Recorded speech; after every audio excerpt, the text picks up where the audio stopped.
Relief coming in from Nigeria. The world's largest mass abduction ordeal has finally come to an end. Over 300 schoolboys who were abducted by the Islamist group Boko Haram have now been released. Hundreds of schoolboys kidnapped in northwestern Nigeria were freed and transported to Katsina state government house. The release of the schoolboys has prompted a joy of relief from all the parents who were praying for their children's safety. Now, it has not been confirmed as yet if the group includes all the boys who were abducted in the raid, as there still remains a question mark on the number of abductions and the boys who fled away. On Thursday, the Boko Haram had released a video claiming to show schoolboys seized in the mass kidnapping. A distraught teenager speaking in English and Hausa in the video said he was among 520 students taken by the gang of Abu Shakau.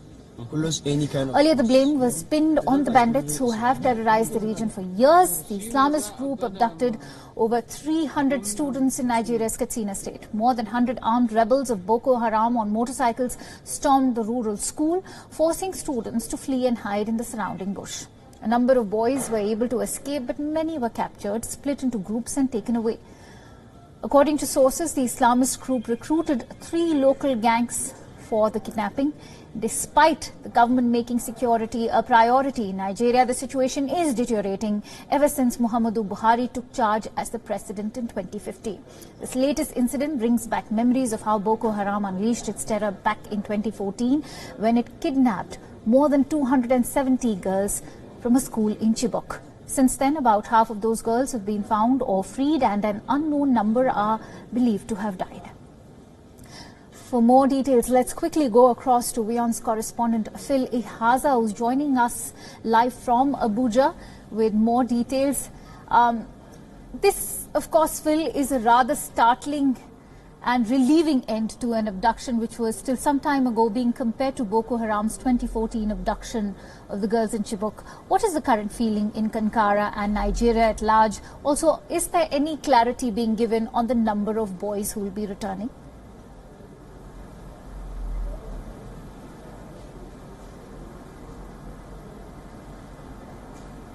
Well, thank you. At the moment, indeed, there's a lot of relief, especially for the parents, the relatives of these released schoolboys. And there's also a lot of relief in the minds of many Nigerians who, of course, they have the memories of the past incidents in 2014, where over 200 schoolgirls were kidnapped, and up till date, many of them are still unaccounted for. On the side of the government, of course, there's also a lot of positivity going on, a lot of praises and accolades going to the security apparatus of the country. The fact that 344 of those boys have been released. But then there's still some critics and the security experts asking questions about the database of these boys, especially knowing fully well that the school released an update saying over 800 students were members of the school. That's registered people that were at the school premises during the attack. But then up till now, hundreds of them are not accounted for. In fact, the governor of the state, in a broadcast on TV just 2 days ago, said that about 401 or 2 unaccounted for, and not exactly whether they were with the kidnappers or the abductors, but he says many of them might have run out of the school, scaled the fence because of the what happened on that night. So 344, indeed, it's a good number, but then I'm sure that the government is at the moment going through security checks, going through their database to ensure that everyone has been brought back. Right, and of course we await a formal statement in just a while from now. But Katsina state governor has also stated that security services had established indirect contact to make sure that the release happens without a single shot being fired. Who's to be attributed for this remarkable rescue operation?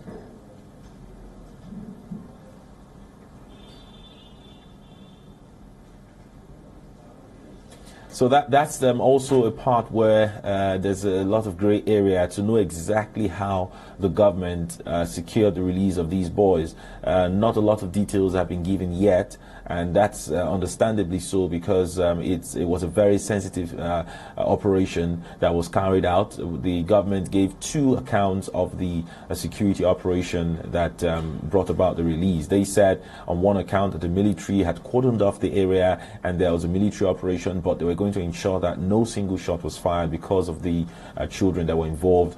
These kidnappers might use them as a shield. There was also another account of the government saying they were in talks with these abductors through an association called the Mieti Allah Cattle Breeders Association of Nigeria. Right. They are in charge of the herders in the country, and most of these abductors in the northwestern part of the country are also cattle breeders. So not exact details have been given as to how they were released. Right. Phil, the fact that the abduction took place in a school should be seen as an attack on Nigeria's education system.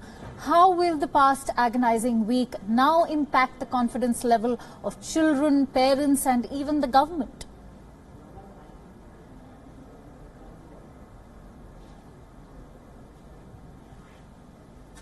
That's a very brilliant question, because if you look at it in the past 10 years since this war on insurgency has begun, these abductors and kidnappers have actually dampened the morale, dampened the progress that the country was supposed to have made in terms of education. Most of the huge attacks have been targeted to schools, school children, and all of that. So indeed, for example, these children are going through traumatic times. They've been in the hands of these kidnappers for at least a week. They're also currently going through health checks, medical checkups to ensure they're fine. But the state of their mind is something we cannot say for now how long it will take them to outlive or to let go of these traumatic experiences. Many of them might not even want to go into the four walls of schooling anymore. Some of the parents might want to homeschool them. In fact, some of them might want to leave the country because of what they've gone through. So indeed, it's a very, very sad experience for the boys and the parents. Even if the government might want to do its best to ensure that schools are safe, right. You're looking at a country with a vast number of people and facilities and very stretched security operatives as well. So it's actually a very, very difficult one, but we'll just have to wait and see how the government intends to tackle it. Absolutely difficult it is, and of course very traumatizing at the same time for not just the children but also their parents. Having said that, Phil, many analysts have raised concerns that the attack happened in northwestern Nigeria, that is outside of Boko Haram's typical area of operation. Does that mean that the group is expanding its base? And how is the Nigerian government combating their expansion? Is it even competent enough to do so?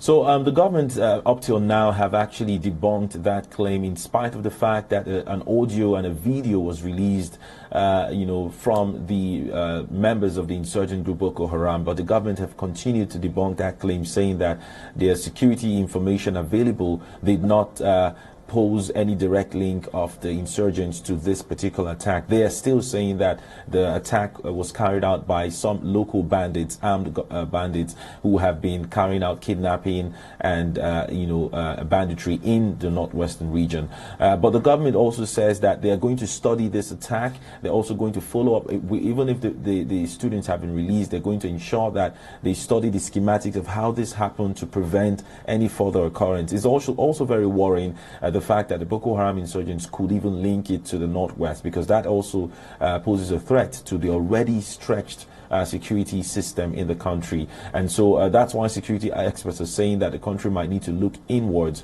beyond just military might to see how they can de-radicalize a lot of religious members in the north so that they don't fall prey to these insurgents. Right, looking inwards. That's a very valid point made by you, Phil. Last but not least, hashtag Bring Back Our Boys has been trending on Twitter in the recent days. Dozens of protesters have also been marching through the streets in the city of Katsina under the same banner. How do you view the role of social media and mass campaigning by civil society bodies like CNG in this entire rescue mission?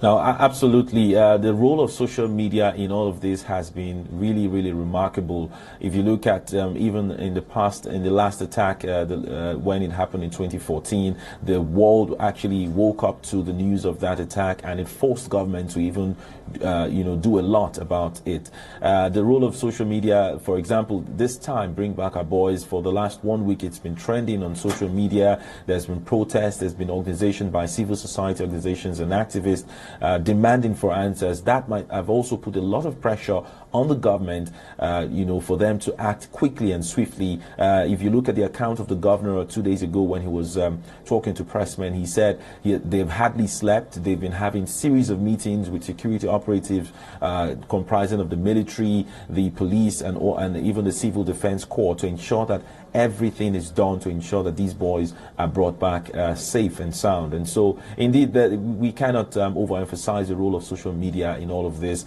The only part where the Bring Back Our Boys coordinators have actually said that the government will need to work on is the relationship between police officials with protesters as to how they handle their peaceful protest, because that was according to the coordinators, it wasn't coordinated properly. They received some kind of harassment from the police. But at least the good news is that all that pressure has brought about a relief for the country.